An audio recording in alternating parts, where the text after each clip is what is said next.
What's going on, Rockets fans, NBA fans, no matter where you are? My name's David, and this is Rockets Daily, brought to you guys by FanArch.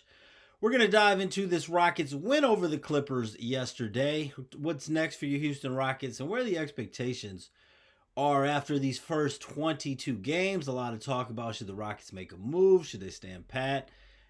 We're going to go ahead and talk about that, and as always, like to hear you guys' opinions.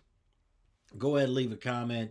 I read each and every comment. That's one thing about where our platform is. I'm able to read each and every comment, but we're very, very close to that 1,000 subscriber mark, man. So each person that's watching, if you got an opportunity, go ahead, just hit that subscribe, man. It's free, and we definitely would appreciate it. Let's go ahead and get into this 115-113 win over the Los Angeles Clippers yesterday, and I guess I need to stop taking the Rockets to cover. Anytime I don't take them, then they go ahead and I'll blow the brakes off of somebody. But 115-113 win over the Los Angeles Clippers. Really a weird team with the Los Angeles Clippers. It's 6-19 now. But the Los Angeles Clippers did show us yesterday that they really should not be a 6-19 team when you look at that. Zubac had a sensational game against us. 13 for 14 from the floor, 7 rebounds, 33 points. James Harden returned to go of 22 points on the night, 7 assists, 3 rebounds. Ugly game, but you can't take winning for granted, and sometimes you got to win the ugly games. A lot of turnovers from Şengün, a lot of turnovers from Kevin Durant. Jabari Smith had 4 turnovers as well. Not a great game from Kevin Durant, 16 points on 5 for 14 shooting. Not a great game shooting overall from the floor, especially from a 2-point range for the Rockets. 43 for 93 overall from the floor. 46%, 35% from 3-point range, though, led by Kevin Durant, who went 3 for 5. Efficient there. And Aaron Holiday, another big game off the bench, 4 for 7 for 3, 13 points. And really, once again, wild close to this game. The big difference, though, the rebounding for the Houston Rockets. Basically won the game off of that putback from Amen Thompson on that 3-point play. Clippers, though, definitely had their chances. That offensive foul laid under the basket by Jabari Smith Jr., but the Rockets were able to hold on in a pretty crazy game. But rebounding, 28 rebounds for the Clippers, 51 for your Houston Rockets. A little bit of a game that did not, like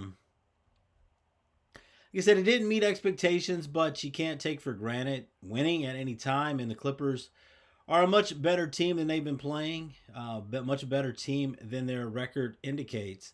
But when we look at what's next, and we'll talk about how you guys are feeling about this game, and it's all really going to connect here, because there's going to be, when we start to look at how we're feeling about this team, it's going to get tough here next week before the holidays, actually before the new year. Going to be an interesting time. So right now, Houston Rockets are going to be third in the Western Conference, just a game behind the Denver Nuggets. Tied with the Los Angeles Lakers as far as tied with the Los Angeles Lakers as far as being 6.5 games back. Rockets have played 2 less games, so a little bit ahead of the Lakers when it comes to winning percentage. But got a big game against Denver for that for that number 2 spot on Monday night on Peacock, 9:30 p.m. on the East Coast. In Houston, 8:30. We've got that game, and then also one of those games done a nice job this year of beating the teams we're supposed to beat. Got a couple days off, and then we traveled to New Orleans to take on the Pelicans on Thursday next week, and expecting that to be a rout. Don't want to jump too far ahead, but then we're back in Denver, so playing Denver in Denver on Monday, and Denver in Denver next Saturday as well. December 15th and December 20th against the Denver Nuggets, with a game against the Pelicans on the road sandwiched in between. And we got 3 more road games after that. So we got a 6-game road trip coming back. It's going to be challenging. Play the Sacramento Kings. We handled them in Houston not too long ago, but It was close in the first half. Sacramento Kings, obviously, that's a game we should win.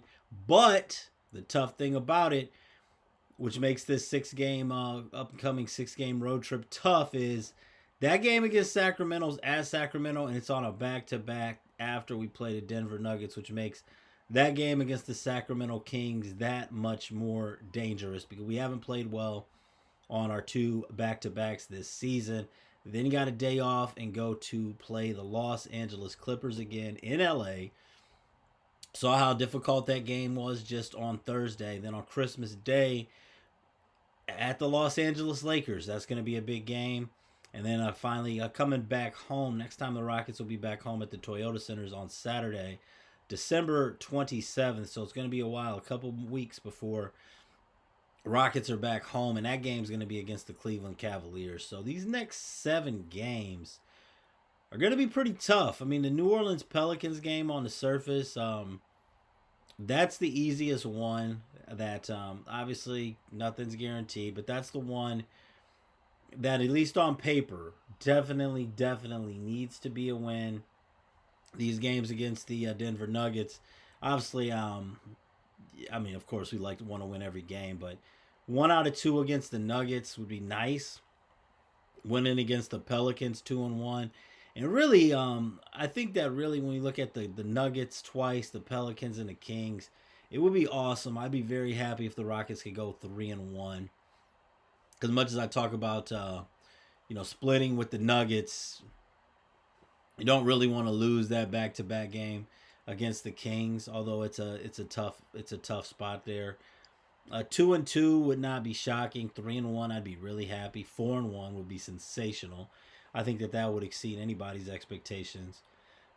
And then the Clippers and Lakers would like to win both of those games, but probably split there. So looking at this 6-game upcoming road trip here, if the Rockets could go 4-2, I think that would be solid. 3-3, not exactly what we want, but I could see it. Obviously, better than 4-2, 5-1, 6-0.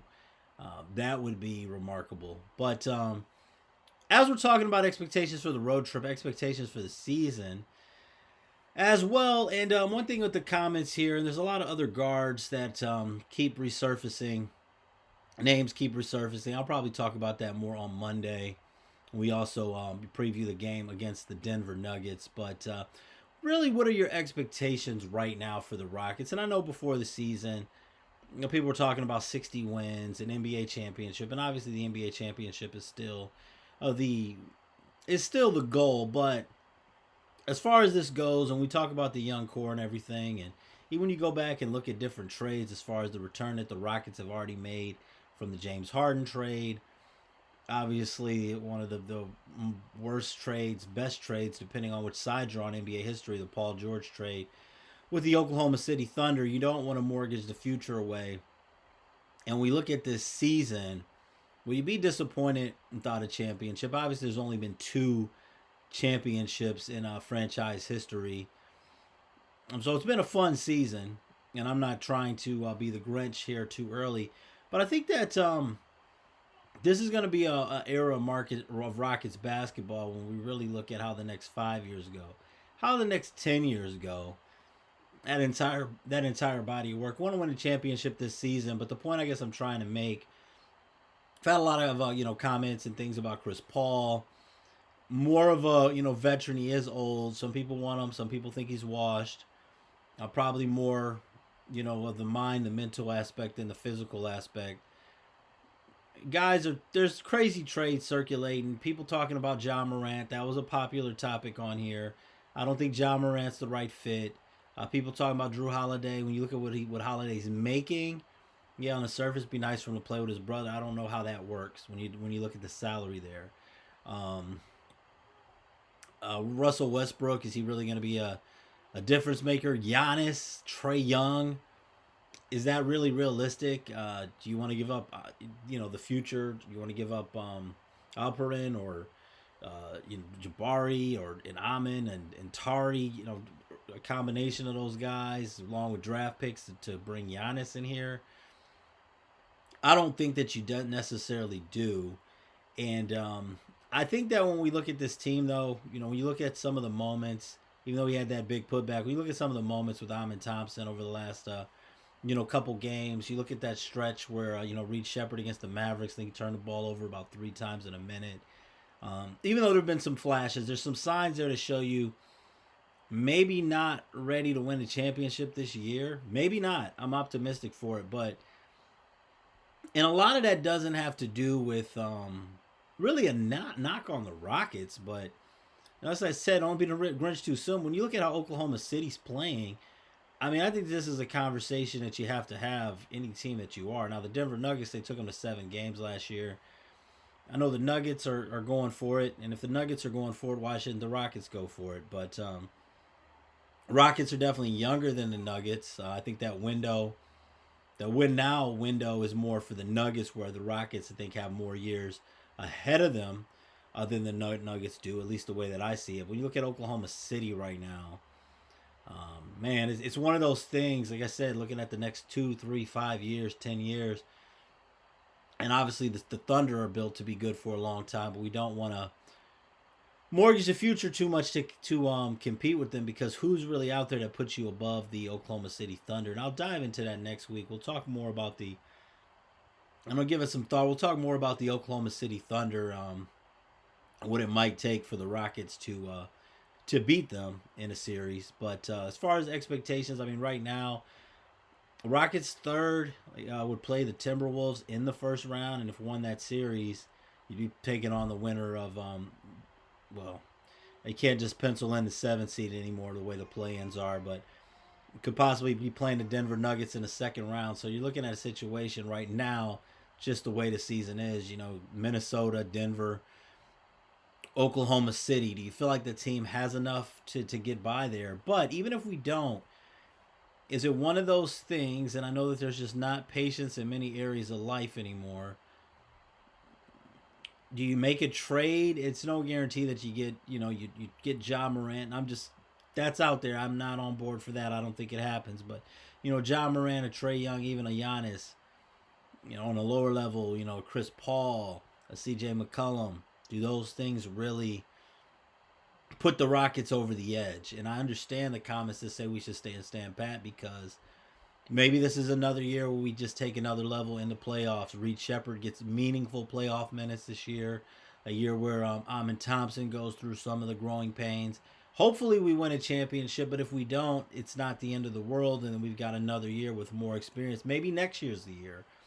Not signing off on this year just yet, but I'm just saying, the way where Oklahoma City is right now, is it worth putting all the chips in? I don't know if it is. I think I really like to see this. Like I said, I mean, right now we're only about 25% of the way through the season, not including the playoffs. And I think that the growing pains are kind of part of it. Team's still 16-6. How are you guys feeling? I think the last couple games, and I want to know with your expectations, the loss to the Mavericks and then having that long layover and, beat the Clippers. Not a game that, a little bit of an ugly game. So I think this last week, I don't know about you guys. I mean, and it's like this in the NBA season because it's a marathon, just so much like baseball is.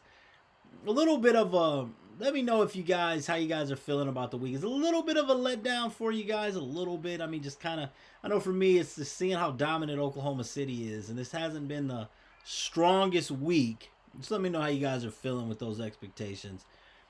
Anyway, I'll be back with you guys on Monday. Rockets play again Monday, so I probably won't have a video on Saturday, Sunday. Next video will be on Monday. It's episode 125, 126. Which one is it? I think it's episode 126 here for Rockets Daily. Go ahead and subscribe if you haven't already. Thanks again so much for watching. My name's David Delano. Let's have a good one.